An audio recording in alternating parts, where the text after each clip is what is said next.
ఇదిగా పెళ్లి పెటాకులు కానివాడివి ఈ ఎక్స్ట్రాగా వచ్చే డబ్బుని హ్యాపీగా జల్సా చేసుకో. ఖర్చు చేసేటప్పుడు మాత్రం వచ్చి నాతో చెప్పుమా, ఎప్పుడు ఎక్కడ ఎలా ఖర్చు చేయాలో నేను చెప్తా. ఉచితంగా సలహాలు బారేస్తున్నారు. మేనేజర్ గారు, చిన్న పొరపాటు చేశారు మీరు. పొరపాట ఏమిటది? మీరు నాకు ఇచ్చింది ఎంత? 500. మరి 1500 ఇచ్చినట్టు సంతకం పెట్టమంటున్నారు. ఇచ్చింది ఏదో తీసుకెళ్ళవయ్యా మగడా. అకౌంట్ లో 3 నెలల బోనస్ ఇచ్చినట్టు రాసి చేతికి 1 నెల ఇవ్వటం అన్యాయం. ఏమిటయ్యా, ఏమిటి పెద్ద న్యాయం అన్యాయం గురించి మాట్లాడుతున్నావు? నువ్వు చీఫ్ మెకానిక్వే గాని చీఫ్ జస్టిస్వే కాదు. నీ ముందు ఇంతమంది తీసుకున్నారు బోనస్, ఒక్కడనా ఇలా మాట్లాడా? ఎవరు మాట్లాడినంత మాత్రాన తప్పు ఒప్పవదు. అలాగా అండి? ఏం చేస్తే ఒప్పు అవుతుందంటారండి? ఇక్కడ ఎంత రాసిందో మర్యాదగా అంతా ఇస్తే అది ఒప్పు అవుతుందండి. ఏమిటైనా కూడా నీ మూల మిగతా వాళ్ళు నోటికాడు కొట్టుకోబోతుంది. ఆయన మంచిగా చెప్తుంటే వినిపించుకున్నాను కాబట్టి ఇలా జరగటానికి వీల్లేదంటున్నాను. ఆ మాత్రం అర్థం కావట్లేదా? ఇదిగో నీతో చర్చలు నాకు అనవసరం. తీసుకుంటావో తీసుకో తేల్చి చెప్పాయి. ఆత్మవంచం చేసుకుంటే నాకు అలవాట్లేదు. తీసుకోండి. అయినా బోనస్ డబ్బులు ఉద్దం తోసేయడానికి మనం ఏమైనా లక్షాధికారులు అనుకున్నావా? లక్షాధికారులు వద్దం లేదన్నయ్య. 3 నెలల బోనస్ కు సంతకం తీసుకుని 1 నెల జీతం ఇవ్వటం అన్యాయం అని వద్దన్నానంతే.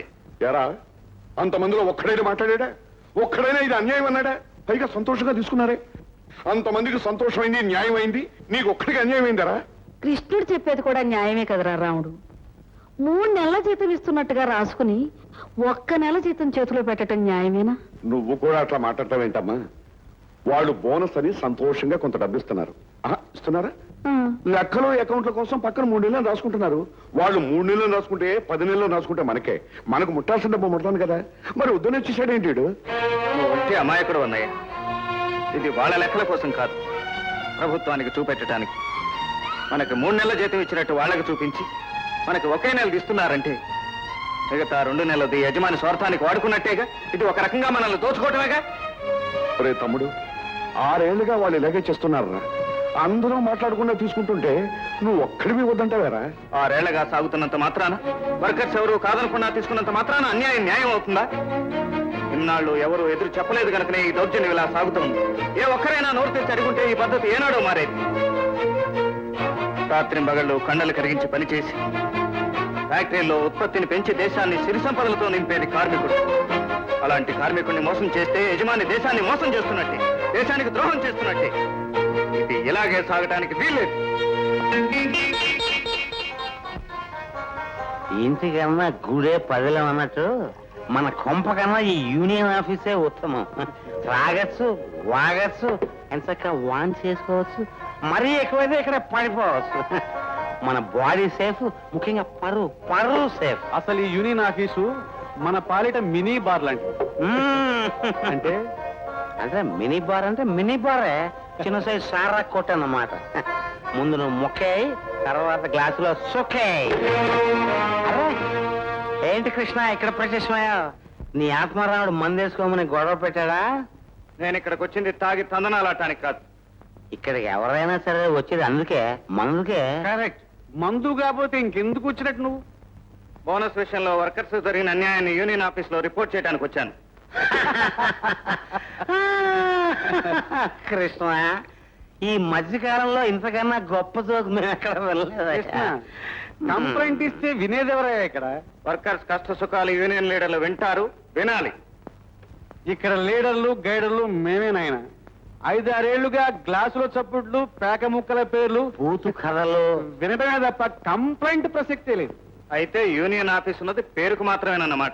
ఎస్, పెళ్ళాం అన్నాక తాళిబొట్టు ఉండాలన్నట్టు ఫ్యాక్టరీ అన్నాక యూనియన్ ఆఫీస్ ఉండి తీరాలి. ఇది రూలు. అయితే భక్తుడి మొరవిని రాతిదేవుడు ఎంత ఉపకారం చేస్తాడో ఈ యూనియన్ ఆఫీసు అంతే చేస్తుంది. అర్థమైందా అమాయక చక్రవర్తి? ఈ గొడవలన్నీ నీకెందులే, ఈ మందు కొట్టేసి వెళ్ళిపోమ్మా. మందు కొట్టేసి వెళ్ళిపోనా?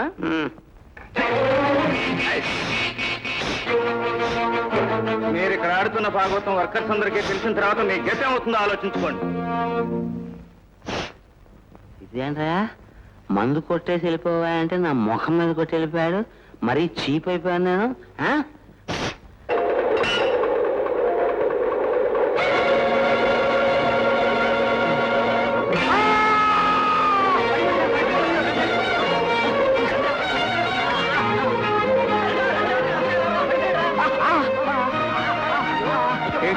పని చేస్తూ పడిపోయాడు. వెళ్ళి అంబులెన్స్ హాస్పిటల్కి పంపండి. సార్ సార్ కొంప మునిగింది. ఏమిటి మేనేజర్, ఏం జరిగింది? పైనెక్కి పనిచేస్తున్న ఓ వర్కరు తాటి పండ్ల రాలిపడ్డాడు. దాంతో మిగతా వాళ్ళు హడావిడి చేస్తున్నారు. పెద్ద యాక్సిడెంటేనా? వాడికి ప్రాణం పోదు కానీ కాలో చేయో మాత్రం తీసేక తప్పదు. అంటే మనం నష్టపరిహారం ఇచ్చుకోవాల్సి వస్తుందన్నమాట. సార్ మీరేం వదిలిపోదు సార్, ఒక 500 ఇటు పడేయండి. ఈ గొడవ నేను మేనేజర్ మాఫ్ చేస్తాను. ఇలాంటి వెధవ పనులు మాకు వెన్నతో పెట్టిన విద్య సార్. మీరేం కంగారు పడద్దు, నిశ్చింతగా ఉండండి. ఆసుపత్రి ఖర్చులకి ప్రస్తుతం 500 ఉంచుకున్నారు మేనేజర్ గారు. రేపు పప్పరెడ్డి గారితో అన్ని విషయాలు చర్చించి మీకు చాలా ఉపకారం రేటు చూస్తా ఉన్నారు. ఇదిగో ఆ డబ్బు తీసుకున్నట్టుగా ఈ కాగితం మీద సంతకం పెట్టు.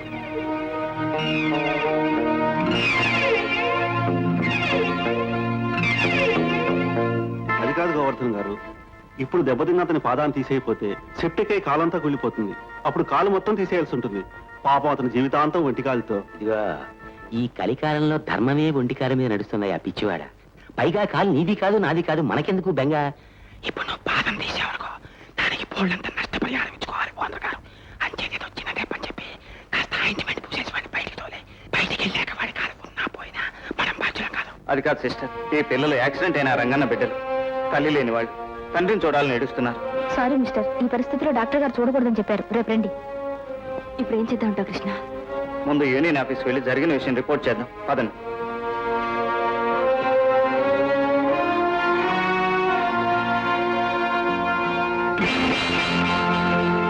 తాళం వేసింది. ఈ ఆఫీస్ తాళం తీసుండగా నేను ఎప్పుడు చూడలేదు. రాత్రిపూట మాత్రం అప్పుడప్పుడు మేనేజర్ వాళ్ళు వచ్చి తాగి తందనాలు ఆడుకుంటారు. న్యాయం మాట్లాడటానికి వీలు లేకుండా వర్కర్స్ నోరు మూసేసినట్టే ఆ రంగారావు గారు న్యాయం జరగటానికి వీలు లేకుండా యూనియన్ ఆఫీస్ కూడా మూసేశారు. పదండి, ఆయన నేను నిలదీసి అడుగుతాం.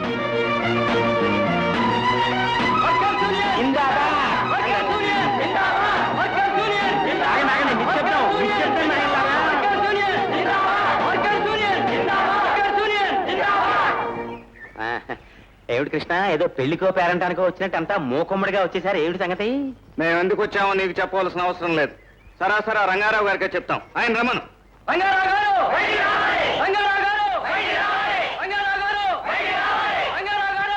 ఏమిటి అరుపులు కేకలు? ఏమిటి కృష్ణ, వీళ్ళందరినీ వెనకేసుకొచ్చావు? ఈ పిల్లల తండ్రి రంగన్నకు న్యాయం జరగాలని అడగటానికి వచ్చాం.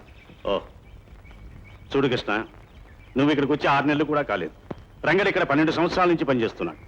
వాడి విషయంలో నీకంటే నాకే ఎక్కువ బాధ్యత ఉంది. కొత్తగా వచ్చి నువ్వు నాకేం చెప్పక్కర్లేదు. ఈ కబుర్లకేం గానీ అతనికి మీరేం చేశారో చెప్పండి.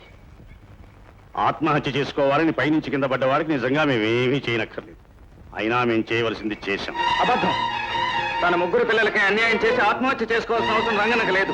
మీరు చెప్పేది పచ్చి అబద్ధం. అబద్ధమో నిజమో ఈ కాగితం చూస్తే నీకే తెలుస్తుంది. హాస్పిటల్లో వాడిచ్చిన స్టేట్మెంట్ కింద సంతకం కూడా ఉంది, చూడు.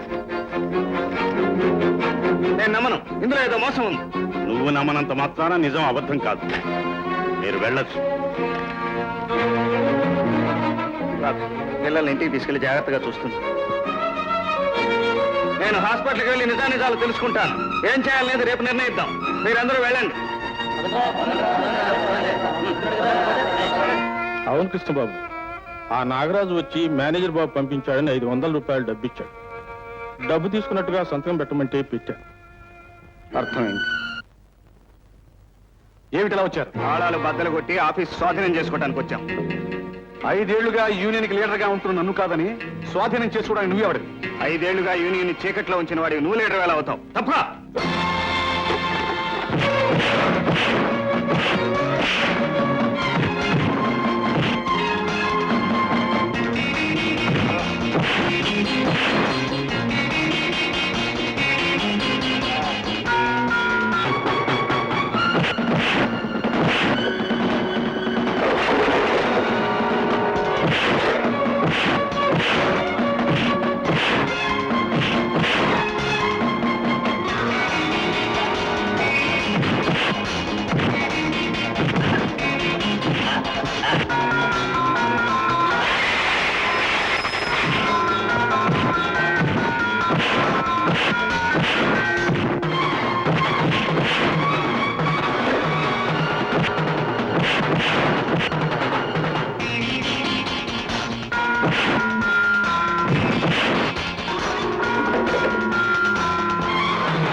ఆ!